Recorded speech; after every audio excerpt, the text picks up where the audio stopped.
Il y a de quoi devenir bipolaire. Il y a la moitié des mentors business qui nous disent qu'il faut se concentrer sur une seule entreprise pour avoir de gros résultats, donc il faut rester focus selon eux. Et puis il y a l'autre moitié qui nous dit qu'il faut diversifier les risques, donc multiplier les sources de revenus et donc créer plusieurs entreprises idéalement. Personnellement, j'ai beaucoup trop d'inspiration au niveau business pour me contenter d'un seul business. Aujourd'hui, j'ai plusieurs entreprises parce que ce qui me fait kiffer au quotidien, c'est d'imaginer un projet, de le créer et de le mettre en marché. Et je m'ennuierais si j'avais qu'un seul projet pour les 10 ou 15 prochaines années. Et donc, personnellement, j'ai fait le choix d'avoir plusieurs entreprises. Par contre, il y a une règle simple que je m'oblige à respecter, c'est que je dois respecter une certaine cohérence. Si je crée un nouveau business, je dois pas déshabiller les précédents pour habiller le nouveau. Que je crée un deuxième, un troisième ou un 12e business, cette nouvelle entreprise, elle doit être en cohérence avec toutes les précédentes. Et c'est cette méthodologie que j'aimerais vous présenter dans cette vidéo. On va voir ensemble comment monter des business à côté de votre agence de la façon la plus efficace et intelligente possible.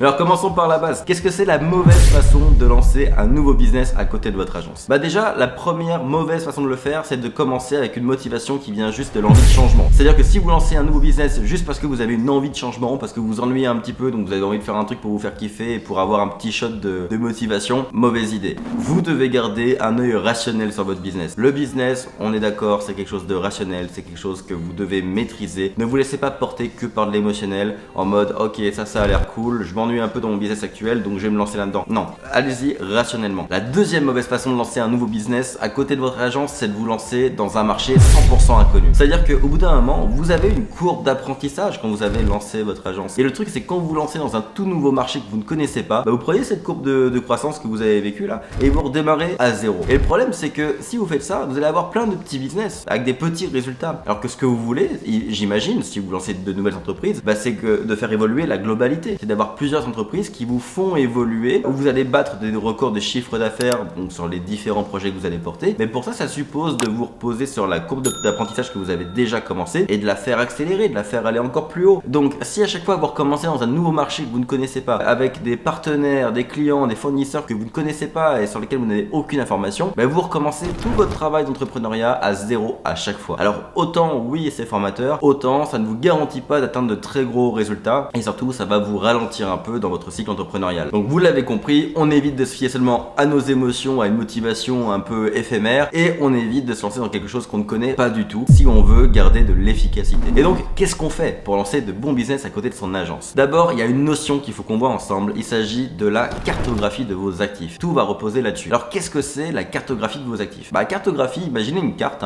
du monde et de vos actifs, donc c'est-à-dire de ce que vous avez à disposition. L'idée c'est de vous faire globalement dans votre esprit une carte de tout ce que vous avez et de tout ce dont vous pouvez vous servir pour ce prochain projet. L'idée c'est vraiment de lister, d'identifier tous les actifs que vous avez à disposition. Donc ça peut être par exemple l'argent que vous avez dans le compte, imaginons que vous avez 20 000 euros dans le compte de votre entreprise, vous avez peut-être aussi accès à 50 000 euros de crédit, donc vous avez déjà deux leviers, votre argent et l'argent que vous pouvez emprunter. Vous avez des clients, est-ce que dans ces clients il y aura peut-être des façons de les exploiter? On verra plus tard. Vous avez peut-être aussi des actifs numériques, une liste email, une chaîne YouTube, une audience, donc voilà, peut-être des futurs prospects, futurs clients à travers une audience ou alors des futurs partenaires. En parlant de partenaires, dans vos actifs, vous avez peut-être des sous-traitants ou des partenaires qui pourraient vous aider pour vos futurs projets. Vous avez peut-être également des partenaires financiers, donc par exemple dans le cadre de mon agence Henley Marketing, on est subventionné par le gouvernement du québécois, donc c'est-à-dire qu'on peut avoir des subventions pour nos clients. Donc ça c'est un actif en soi, de savoir que le gouvernement peut apporter de l'argent pour nos clients si on vend des formations par exemple. Donc vous voyez, tout ça, ce sont des actifs. Ça comprend aussi votre réseau, les humains qui vous entourent. Si vous avez une agence avec 3 employés, ces 3 employés, ce sont des actifs que vous avez à disposition et que vous pouvez aller utiliser pour vos prochains projets. Donc réfléchissez à tout ce que vous avez autour de vous dont vous pouvez vous servir pour un prochain projet. Et là, c'est vraiment l'étape la plus importante parce qu'il y a un vrai travail de réflexion. Très souvent, on se rend pas compte des actifs qu'on a autour de nous. Ça peut être même voilà, du matériel. Regardez là, je me filme, j'ai du matériel vidéo, j'en ai pour peut-être 10 000 balles de matos vidéo à la maison. Bon bah ça c'est un actif que je dois prendre en compte éventuellement. J'ai déjà du matériel vidéo, est-ce que ça peut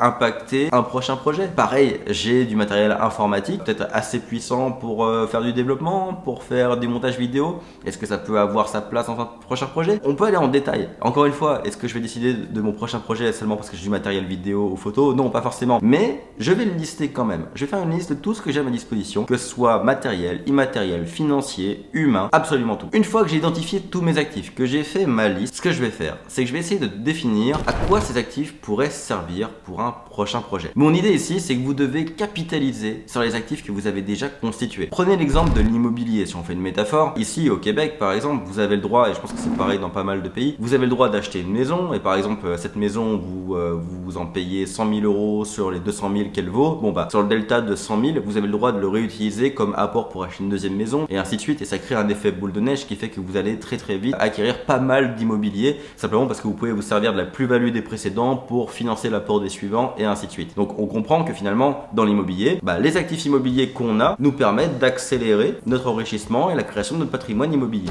Dans le business, je vois les choses de la même façon. Ce que vous avez constitué avec votre agence, avec votre premier business, ça a été du travail, vous êtes constitué un réseau, vous avez peut-être généré de l'argent comme je disais tout à l'heure, tout ça, vous devez l'exploiter. Et c'est comme ça que vous allez gagner énormément de temps dans vos différents projets. Donc par exemple, si vous avez une agence marketing aujourd'hui et vous savez faire de la publicité en ligne, vous avez 20 000 euros de côté et disons que votre agence est spécialisée dans le e-commerce, et effectivement, il pourrait devenir intéressant et intelligent de lancer une marque e-commerce à côté de votre agence. Parce que finalement, vous pouvez traiter cette marque comme un de vos clients. Vous avez de l'argent pour investir dans du stock et dans du bon matériel, donc ça vous évite de passer par du dropshipping si vous ne pouvez pas le faire par exemple. Vous pouvez directement investir dedans. Vous avez les ressources en interne pour créer un bon site web, pour faire de la bonne publicité. Vous avez des experts un peu partout autour de vous pour éventuellement vous aider à l'améliorer, améliorer votre copywriting, à faire un bon design pour votre site web. Si vous avez d'autres clients dans votre agence pour du e-commerce qui travaillent avec des influenceurs, ça veut dire que vous avez accès à des influenceurs. Ces influenceurs à qui vous avez accès, ce sont vos actifs également. Et si vous avez déjà accès à eux pour vos autres clients, vous pouvez aller les voir et négocier avec eux peut-être un truc un peu préférentiel pour votre boutique à vous. Donc vous voyez, là ça paraît presque évident quand je le dis, mais finalement avoir une agence marketing spécialisée dans le e-commerce, ça veut dire que cette agence a plein d'actifs qui garantit le succès d'une boutique e-commerce, donc pourquoi pas en lancer une en parallèle. Et ce qui est génial, c'est qu'après on peut imaginer quelque chose de très ambitieux, on peut imaginer une grosse agence e-commerce au centre de la stratégie, avec plein de boutiques e-commerce qui gravitent autour, dans des secteurs d'activité différents, mais idéalement connexes. Parce que là, regardez, on poursuit la réflexion. On a une agence marketing ici au centre spécialisée dans le e-commerce. On monte une première boutique, par exemple, dans, je sais pas moi, des vêtements de sport. Derrière, on peut faire une deuxième boutique en ligne, mais plutôt que de la lancer dans, je sais pas moi, les accessoires pour les chiens, un deuxième truc en lien avec le sport. Par exemple, du matériel, des tapis de yoga, etc.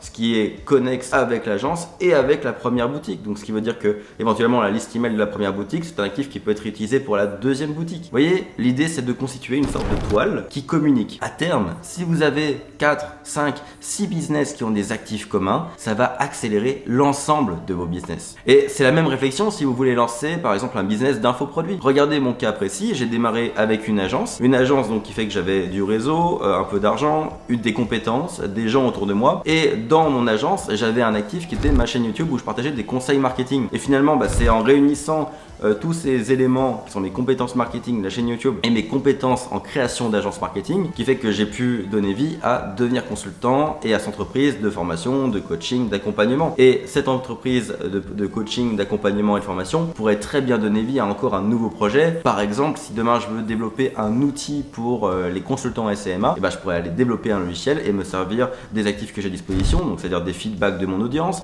directement de mon audience pour m'aider à développer le projet.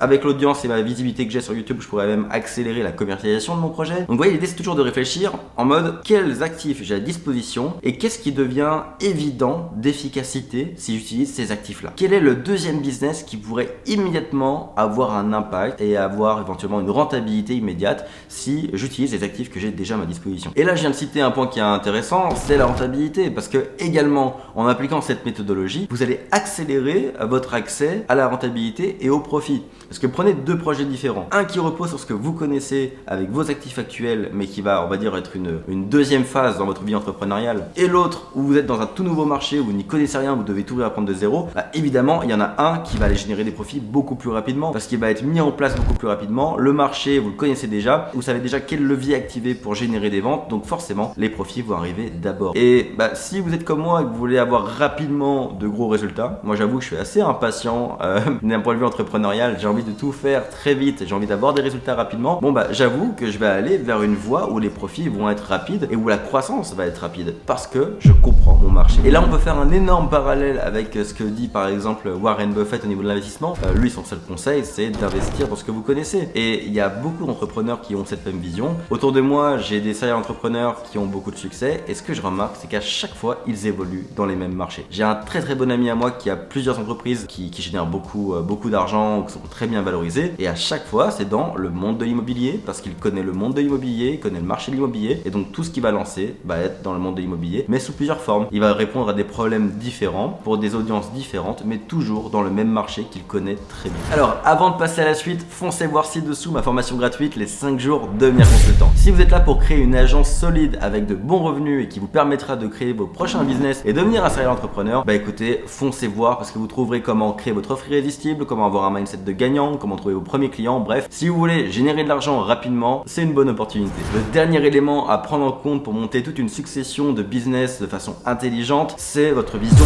long terme. Il est important, si vous voulez devenir serial entrepreneur et avoir plusieurs business, d'avoir une vision long terme. Où est-ce que vous voulez aller à 5 ans, à 10 ans, à 15 ans, même si vous pouvez avoir une vision aussi lointaine, où est-ce que vous voulez arriver en termes de résultats? Parce que éventuellement, le choix de votre prochain business va dépendre de cette vision à long terme. Je vous donne un exemple qui encore une fois n'est pas une vérité universelle, mais si vous voulez devenir milliardaire et par exemple vos actifs vous proposent soit de lancer une nouvelle boutique en ligne, soit un logiciel, si on regarde juste les stats, encore une fois je dis pas que vous pouvez pas devenir milliardaire avec une boutique en ligne, mais vous avez plus de chances techniquement, plus de probabilité de devenir milliardaire avec un logiciel que vous pouvez vendre cher à énormément d'entreprises et qui est un logiciel qui va devenir important dans la vie quotidienne de ces entreprises que par une boutique en ligne où vous allez vendre des produits de consommation générale. Donc si votre but c'est de créer un empire du B2B milliardaire dans 15, 20, 25 ans, effectivement à cette intersection il y a un projet qui semblera plus intéressant que l'autre. Prenez en compte votre vision long terme. Si je peux vous donner un conseil pour avoir une bonne vision long terme, c'est de ne pas vous laisser polluer par vos réflexions court terme, par exemple au niveau du lifestyle que vous voulez. Probablement qu'aujourd'hui vous avez des envies d'améliorer votre lifestyle, votre confort de vie et c'est bien normal.